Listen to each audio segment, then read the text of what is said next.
स्कुलको लन्च ब्रेकमा तिमी एक्लै बसिरहेछौ अनि अगाडिको अर्को ग्रुपको केटाहरू हाँसेर रमाइलो गर्दैछ। तिम्रोतिर कसैले ध्यान पनि दिएको छैन। तिम्रो मनमा एउटै कुरा खेलाइरहेछ कि कुरा गर्न सुरु गरौँ कि चुप लागेर बसु। मैले पनि यही स्ट्रगल फेस गरेको छु र यो स्ट्रगलबाट एउटा सिम्पल सोलुसन निकालेको छु जुन कि आज म तिमीहरूसँग सेयर गर्न गइरहेको छु। एक दिन स्कुलको लन्च ब्रेकमा सबैजना आफ्नो ग्रुपसँग गफ गर्दै थियो। म भने आफ्नो बेन्चमा एक्लै बसेर सोचिरहेथे कि म उनीहरूसँग कुरा गर्न जान्छु र सबैले मलाई इग्नोर गरिदिइहाल्यो भने। त्यही दिन मलाई बोलाएर भन्यो केही भन्नु छ तिमीलाई? मैले छैन भनेर फेरि आफ्नो डेस्कमा गएर बसे। त्यही अक्वर्ड साइलेन्सले मलाई फिल गरायो कि प्रब्लम कुरा सुरु गर्नुको मात्र हो। कुरा सुरु गर्नुको। यदि मैले नै यो कदम चलेन भने मलाई सधैँभरि यो हेसिटेट फेस गर्नुपर्छ।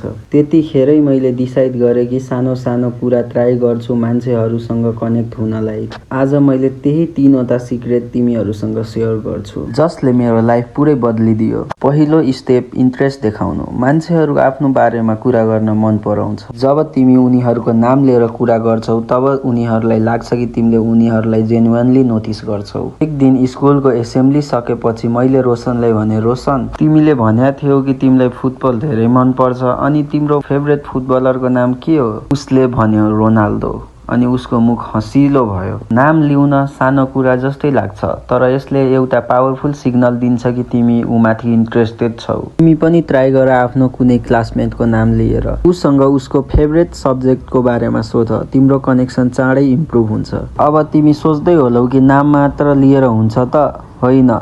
अब कुरालाई अझै इङ्गेजिङ बनाउनलाई अर्को स्टेपमा जाउँ। सेकेन्ड स्टेप हो ओपन इन्डेड क्वेसन गर्नु। यो यस्तो क्वेसन हुन्छ जसले यस अर नो भन्दा पनि एक्सप्लेनेसन माग्छ। एक दिन स्कुलको आफ्टर क्लासमा मैले एउटा न्यू स्टुडेन्टसँग सोधेँ, तिमी पहिला जुन स्कुलमा पढ्थ्यौ त्यो कस्तो थियो? त्यो स्टुडेन्ट यति खुसी भयो कि मलाई पुरै स्टोरी नै सुनाइदियो। तिमी पनि ट्राई गर। कसैसँग एउटा यस्तो टपिकमा प्रश्न गर कि उसलाई कम्फर्टेबल फिल होस्। फर इक्जाम्पल, तिमीलाई यो स्कुल लाइफ कस्तो लाग्छ?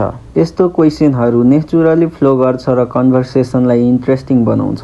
यहाँसम्म आउँदा आउँदै तिमीले एउटा कुरा बुझ्नुपर्छ कि मान्छेहरू त्यतिखेर मात्र ओपन हुन्छ जब उनीहरूले सेफ अनि भ्यालुड फिल गर्छ। अब तेस्रो अनि सबैभन्दा पावरफुल स्टेप आउँछ जसले तिम्रो हरेक इन्टरएक्सनलाई नेक्स्ट लेभलमा लिएर जान्छ। Third step observe and compliment. Third step genuine compliment दिनु वा प्रशंसा गर्नु। एक दिन स्कुलको स्पोर्ट डेमा मैले मेरो साथी आदित्यलाई भने, आदित्य तिम्रो रनिङ स्टाइल कस्तो फास्ट र स्मुथ देख्छ।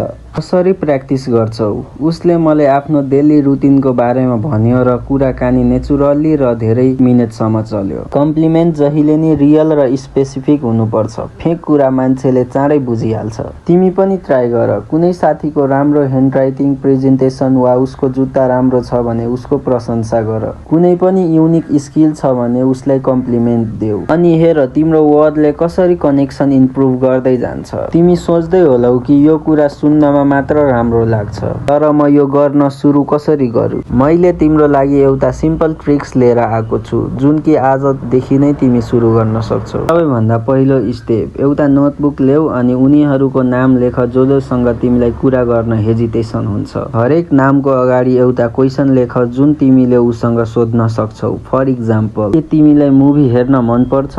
तिमीलाई कस्तो मुभी मन पर्छ, नेपाली कि हिन्दी? यस्तो क्वेसनहरू सोध्न सक्छौ। अनि अर्को दिन कोही एउटालाई एप्रोच गर, एउटा प्रश्न सोध र राम्ररी ध्यान दिएर सुन। अनि हेर कुरा कसरी नेचुरली फ्लो गर्छ। म पनि तिमी जस्तै इन्ट्रोभर्ट थिएँ र अहिले पनि इन्ट्रोभर्ट नै छु। मैले पनि यो स्टेपहरू ट्राई गरेर आज म कसैसँग पनि कन्फिडेन्टली कुरा गर्न सक्छु। आज मैले यो कुरा गर्न सक्छु भने तिमी किन सक्दैनौ? मेरो च्यालेन्ज यो छ कि आज गएर कोहीसँग कुरा गर जोसँग तिमीलाई कुरा गर्न हेजिटेसन हुन्छ। यदि तिमी आफ्नो कम्फर्ट जोन भन्दा बाहिर निस्केनौ भने तिम्रो हेजिटेसन कहिले पनि हराउँदैन। यो गर्न या नगर्न तिम्रो हातमा छ।